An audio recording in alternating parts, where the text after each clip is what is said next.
AdLib is the smartest way to activate programmatic. Built for expert traders, yet easy enough for any marketer. Launch across all top DSPs without contracts, overhead, or busy work. Schedule a free trial today and start maximizing ROAS with AdLib. Check out AdLib at getadlib.com. Thank you to MediaOcean for sponsoring Open Market. It started with some friendly banter on X, and now we're running a series of ads recapping the 13 announcements they made in June. Last week was the integration with PMG for Ali Marketplace. This week it's a collab with Snowflake and Axiom. With Prisma built into Snowflake environments, IPG clients can apply AI on top of their data for all sorts of cool use cases. For example, Eric could use the data to study the eating habits of his younger dojo gym competitors and copy and/or sabotage them. Tune in next week for another news highlight and visit MediaOcean.com/pod to learn more. Welcome to Open Market, a podcast about building companies in the advertising industry. I'm Joe Zappa. I'm joined by Eric Franchi and tvScientific founder and CEO Jason Fairchild. How's it going, Jason? Doing well. Thank you. How are you? Jason, do you sunscreen? Not well enough, apparently. Yeah, and I'm super fair skinned, so it's an issue. Okay, so we're continuing with the unhinged openers. I like it. Hey, here's the reason why we wanted to have you on today, Jason. Jason is both a client of Joe's firm, Sharpen, and a portfolio company of Aperium's. There's two myths that are hanging out there. The first is you can't raise money for an ad tech startup. The second is ad tech is not like an investable category.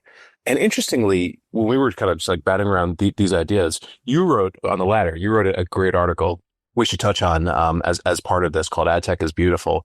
But you are, I think, singularly like one of the most effective fundraisers that I've seen, you know, in the sort of kind of years that I've been doing this. And you've got a great business, a great team. You are super talented. Like all of that stuff aside, you've been able to do what many founders have not been able to do, which is raise from great investors when you want to, when you need to. So we thought it'd be good just to spend some time talking about it, get your advice, get your like thoughts, get your feedback, and just like dissect your brain on how you do what you do. Yeah, I'm sure luck has a lot to do with it, luck and timing. I think the first thing is, and it's certainly true than going out and raising money, is you've got to be really clear about being in front of a meaningfully large wave.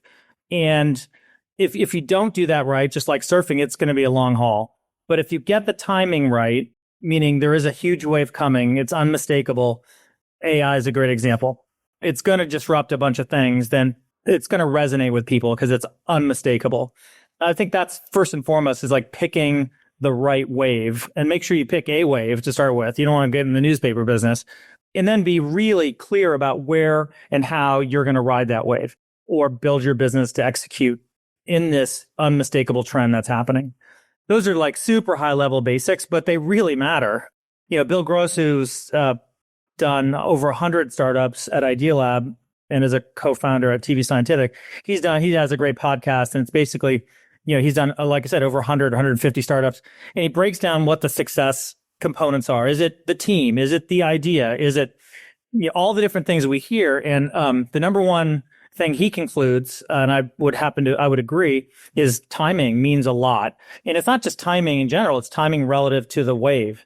I'll never forget, I was in the early days of paid search, I was being recruited to go work for this company, Entertainer with an I, and they had streaming.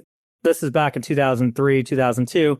They had signed up all the television stations, all the movie studios, you know, all the studios were investors, Microsoft an investor. It was like couldn't miss. It was Netflix before Netflix, and they crashed and burned because they were 5 years too early or 6 years too early relative to bandwidth. So you got to pick the right wave, and then you got to get the timing right. Those are a couple of just generic pieces of advice. Then you can get into like tactics of how you tell your story and all that stuff. I think back to our first conversations about tvScientific in like 2019, it was clear that you were emphasizing that the wave was here with this shift to streaming. And then you also had a very, at the time, contrarian take, which was that it's not going to be what everybody thinks, that just the brands are going to come, that there's an opportunity for performance marketers here. How much is having like a real differentiated and contrarian POV matter? And frankly, this might not be for every company, but do you think that makes a difference? It's probably unique to every company and every pitch. for us, I think just the clarity of, and also we weren't just like hypothesizing. We were saying, look, we've seen this movie twice before. We've seen it in search and social, which are now the largest advertising categories driven by performance advertisers. They are going to come to TV. There's no question about it, especially now that you have a measurement that can measure outcomes in the same way that search and social does. That clarity, I think, matters a bunch. And then also, it's hard to argue with history. We've seen it. It's almost certainly going to happen because it's a much more powerful medium and ad format.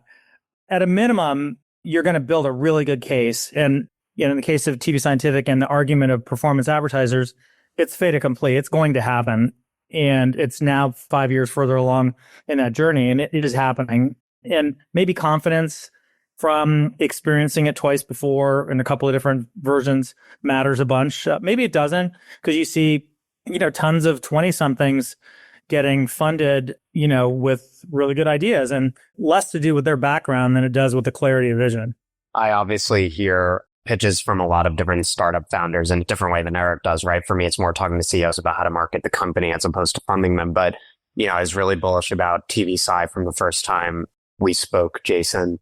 And the reason is precisely this, right? It's like when you just hear the setup of you're like, there's $500 billion in search and social. Everyone's complaining about them. They're saturated. They get more expensive. They're not transparent, yada, yada. Then you have CTV, which is where consumer attention is going. $30 billion category, linear is $60 billion. You're going to get all that money from linear, basically, no matter what. That consumer attention is going to that channel. So basically just like absolute baseline, that CTV viewership is going to go way up and that CTV ad spend is going to go up. It's like, all right, if we could combine that with, can we measure and optimize this better?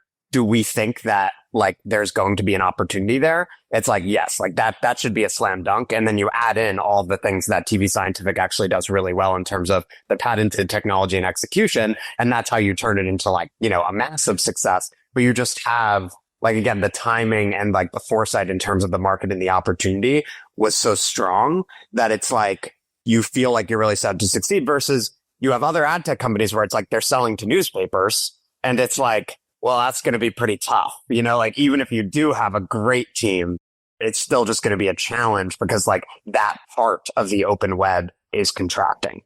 I mean, obviously couldn't agree more. And having your hands around those facts and figures, and it matters a ton because keep in mind, you're going to get 90% or 95% or 98% no's depending on when you're fundraising. And these are people that are trained to look for weaknesses, look for reasons to say no. And you've got to obviously have your answers to each of those questions. For example, in our measurement, early days, IP was very prominent. And they, 8 out of 10 venture capitalists would basically take the position that IP was going to go away, the privacy legislation was going to come in.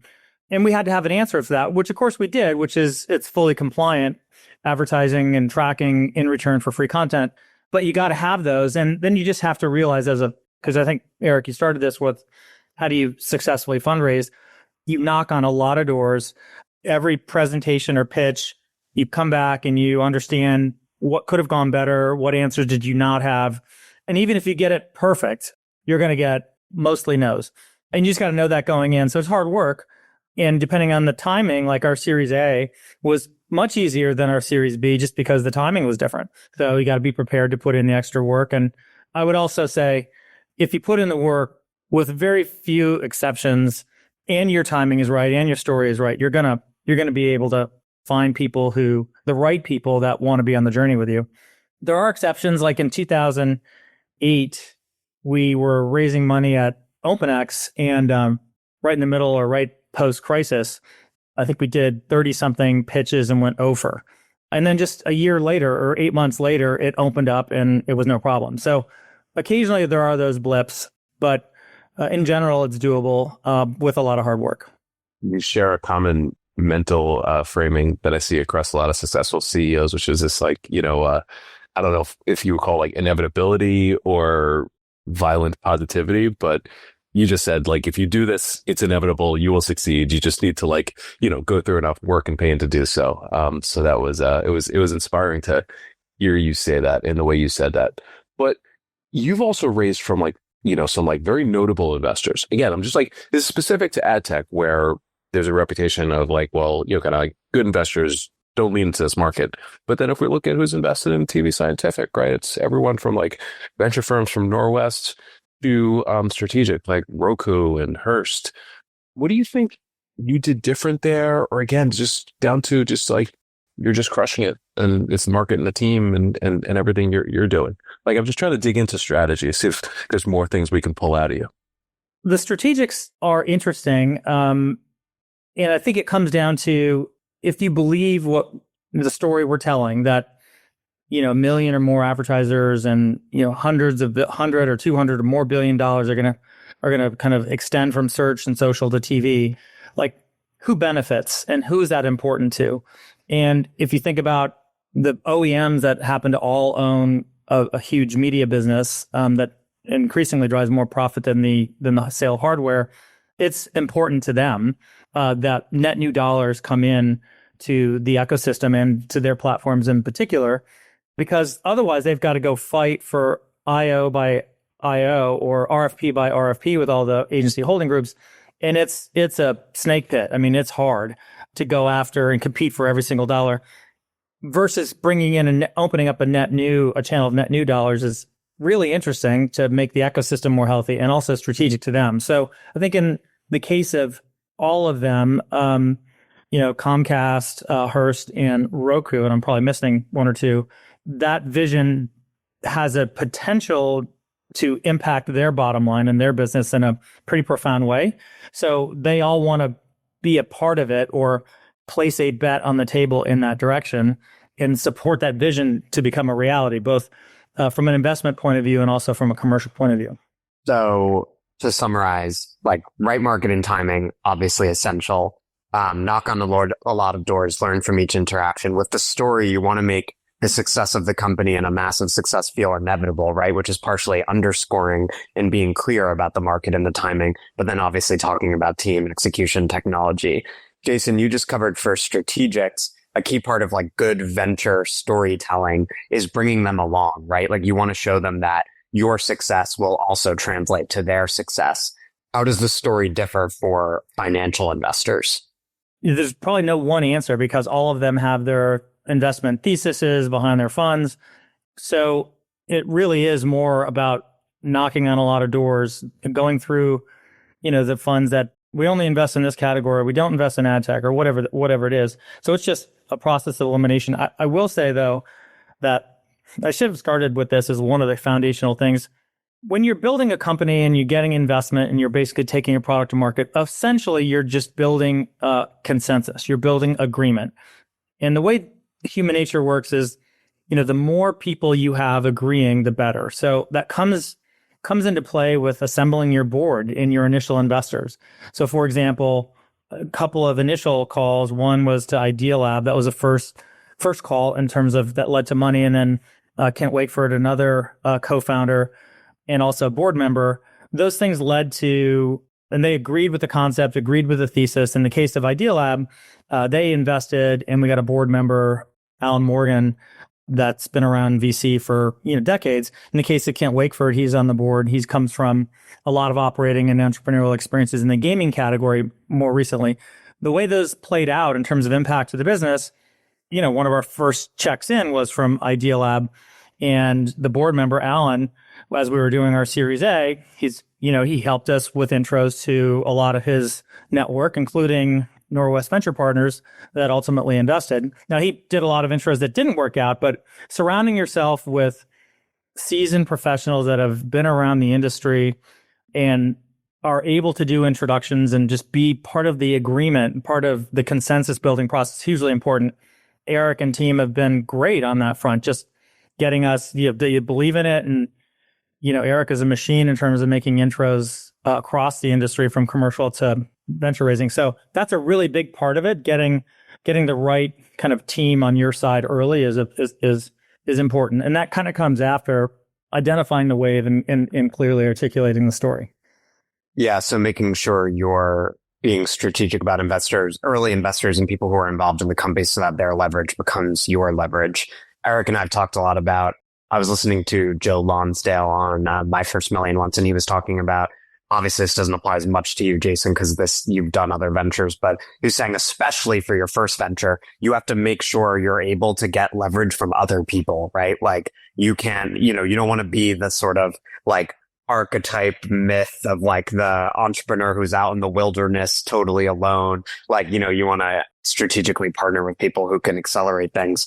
When you were fundraising for TV Side, Jason, I guess any of the times, but especially early, when you heard no, like you mentioned multiple times the concept of iterating and continuing to learn, why were you hearing no's? And what did you learn from that? And how did it help you improve your approach? These investors will bring their own experience. So if they've invested in companies that have been killed by Google or Facebook, they're going to have scars that they're going to bring to the table and say, well, what gives you the right to succeed against Amazon or Facebook or Google? And it may be that whatever you say, you're just not going to be able to get through that because Google, now with their antitrust ruling, they didn't play fair. And it actually impacted the last company I was at in a pretty material way. And there may be some, if people notice that and they think we're susceptible to the same thing, you may not win that argument. Then you go to the next. Or it may be, okay, was it clear on how you'd be different than how hard is it to do what you're doing and can't the next 20 companies do it? That was one, we had to really kind of work at to tell our story. We felt like we had the right story, patented technology, all the rest, and our moat being core optimization technology that we're building that's very Facebook-like around outcome optimization. But if it's not clear enough, even if you think it is, you just got to keep refining it. And the way you refine it is have conversations with trusted advisors, board members, and basically iterate, pitch, iterate. Therein lies a comment. It's a lot of work because it is. You also can't over-rotate on stuff. You can't really, if someone's going to say, well, it gives you the right to win if big companies are going to behave badly, I can say, well, there's no structural monopoly in our industry and CTV. There's no one, company that can flip a switch and basically make it impossible for us to succeed because it's so diversified. It's so non-dependent on one gatekeeper, one walled garden gatekeeper, for example. But even if you say those things and they're logical, people are going to bring scar tissue to the conversation, and you're not going to win every conversation. And that's just what it is.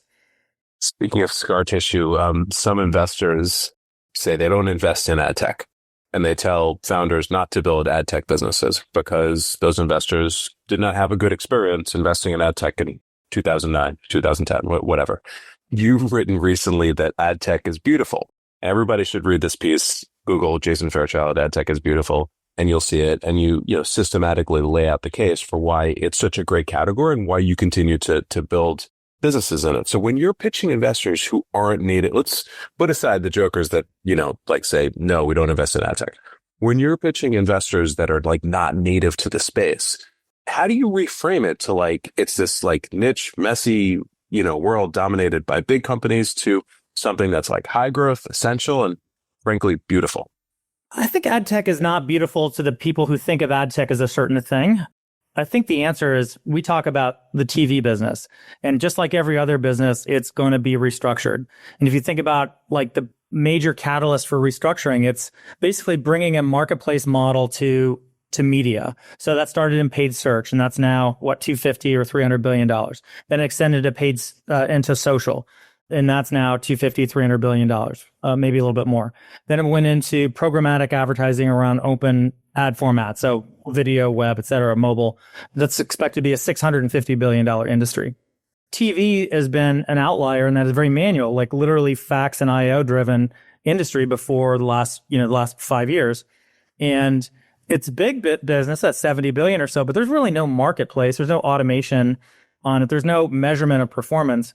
So if you just stitch those things together, I haven't said the word ad tech once, but it's obvious that whatever this force of nature or technology is that disrupted and created these mega industries that now dominate all ad spend across the globe, it's going to have an impact on TV. And then you start breaking down what are the components that are actually going to make that happen.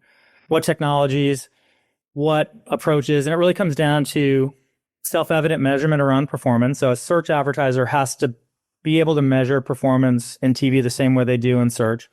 And ease of access, so democratization. So anyone should be able to set up an ad campaign in 10 minutes.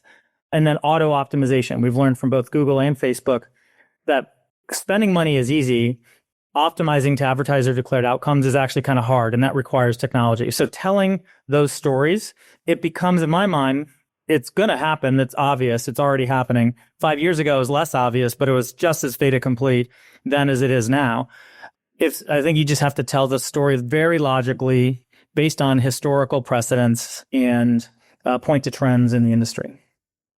Speaking of stories, have you ever flipped an investor from saying, I don't invest in ad tech to investing? I've flipped investors from this isn't right for me to investing. I don't know that I've ever flipped anyone from like scar tissue. I don't invest in ad tech to investing. And I won't name names just because I don't want to get in trouble with our current investors. But the one that we did flip was an experienced ad tech investor for a long time, then basically got out of it for a while for whatever reason. And this was the first ad tech investment in, I don't know, a decade or so. The person didn't say, no, I don't invest in ad tech, but I was very familiar with it, but just had to be convinced in the TV story versus this is an ad tech play. Jason, what do you think the main mistake entrepreneurs make in the fundraising process is? I do some side investing and, in advising and board member stuff. And I would just say, even with some good stories, they don't have access to the at-bats. You do have to knock on a lot of doors, which means you do have to get in front of a lot of people. And the way that happens in real life is that you're not just going to email, Sequoia and get a meeting. You're going to have to get intros. And this goes back to surrounding yourself with people that have been around the block a time or two and have great networks and that are respected because they can call up their friend and just get you a warm intro, and then you'll get a really good at bat. But I've seen that it's really hard for especially younger first-time entrepreneurs to even get the sufficient number at bats to get a couple of base hits. It goes back to really being thoughtful around bringing in board members, investors early that are experienced and have seen the movie a few times. And by the way, that's not natural. I know companies, that have gone on and done fairly well, but they have the opposite point of view. It's like, I want to retain control. I don't want to give up equity, blah, blah, blah, blah, blah. And most of those guys don't make it. Some do. Again, going back to the agreement principle, we're basically in the job of building consensus and agreement on how the feature is going to unfold, and this is the way to do it. The more people you get on that storyline and on your boat with you, the better. You've mentioned at bats a bunch of times now. When you are fundraising, do you have like a way that you organize your day? Do you have like a goal number of meetings?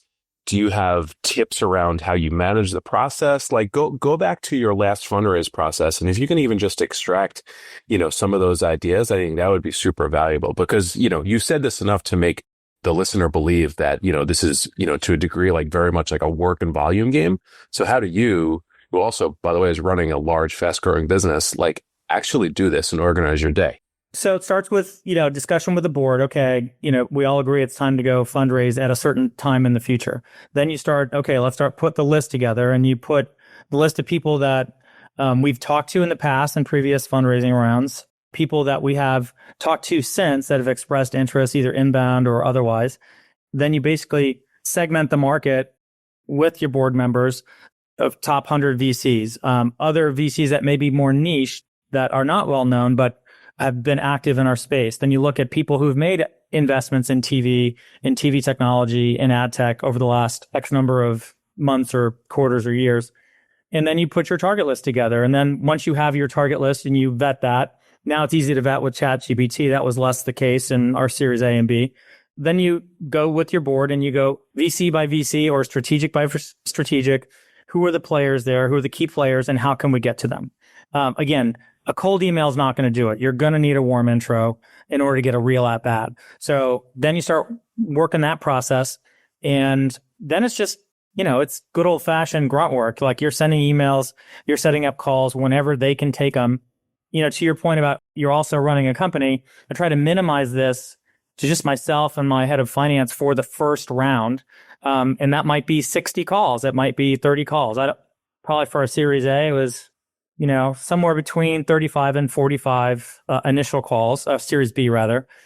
And the rest of the company is oblivious to that. And then as you kind of go down the progression, send me the info and do a follow-up call. And then there will be a time when there's a deeper dive discussion where you'll pull in other folks from the team, but you want that to be when you're pretty far down the path for obvious reasons. That's kind of the process. And it's a grind because it's, if you're not taking the calls, you're working on getting the calls. And that, it'll take, if you talk to, most investors and our board members included, like, look, you need to plan on 6 months. You just need to plan on it. And it's 6 months of grind. Yeah. And the preparation for it seems like, some of the highest workload. You just walked through before you even, talked about sending out emails.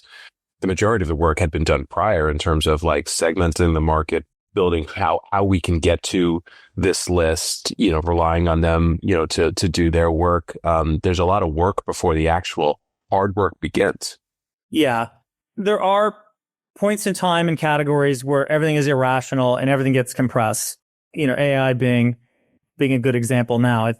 So much money is flooding at them that what would normally take 6 months may be done in 3 months or even less sometimes because there's such heat around it. But that's the exception, not the rule, and you can't plan on that. I do think it's interesting that Eric picked up on the at-bats thing because I was hearing that as well. And it seems like that's probably a core part of the way you think about like performance and business building, Jason, is just like take a lot of at-bats, right? Like great people iterate faster and just do more. Well, I'll tell you, moving that analogy over to performance TV, having a conversation with our head of data science this morning, and anyone in ad tech sees kind of a small percentage of all available QPS or queries per second or bid requests from CTV, just because it's so expensive for the value chain, starting with the SSP and then to the DSP platform to handle them all. So, typically any given bidder will only see, 2.5%, 3% of all available QPS. But you really, really want to be selective. You want to see, instead of 2.5%, we'd rather see all of it. That's a lot of at-bats to be very selective in our algorithmic approach to which bid requests we want to see that what we predict will perform the best. But it all comes back to opening the aperture and getting the most number of at-bats will get you the best result. So I'm a big believer in that, even though it's really effing hard work, both from a tech point of view and from a fundraising point of view. So you've been in this game for decades at this point. What's one piece of advice you'd give like a first-time founder gearing up for their first institutional fundraiser, maybe even not institutional fundraiser, right? Their initial friends and family. Find people that have a lot more experience than you, that have active connections to the industry, and ideally have done this themselves a few times. I can't emphasize that enough. And also have the bandwidth to work with you. This is a time-consuming thing. It's not like, hey, you're not going to get a lot out of an hour a week with somebody in the early days. You're going to need more time than that. Whether it's okay, how do we put a pitch together, and do you have companies that just do that, or how do you set the corporate structure, and how do you set up the stock option plan? Blah blah. All this stuff takes a bunch of time, and if you've never done it before, you need access to people that have, because that'll save you a year right there. Just those 3 things. If you don't know what the hell you're doing, you can lose a lot of time just in those things, let alone the actual fundraising process. So again, surround yourself with the right people and capitalize on the leverage of people with more experience in the industry than you do, and so that you can sort of borrow their leverage, get in front of the right people, get more at-bats, learn, and then get better. A little bit of dilution it really doesn't matter. Don't get caught up in. Maybe later in your career you can get caught up in that when you can do everything yourself, but especially early, almost err in the opposite direction, because a modest percentage of something really big is better than, the lion's share of nothing at all. I think that's a pretty good note to end on. No, this is awesome. Jason, as always, thank you for your time. You imparted a ton of wisdom that I know people are going to learn from. Actually, one thing, where can people find out more about you and more about tvScientific? Yeah, my email is jason@tvscientific.com. Feel free to email me. You can also reach out on LinkedIn. tvScientific tvscientific.com is our website. Lots of information there. And I'm also happy to point you in the right direction. So generous with giving out your email. We can talk afterwards if you want us to beep that one out. Godspeed, Jason, and put on some sunscreen. Thank you. Thank you, everybody. We'll see you next week.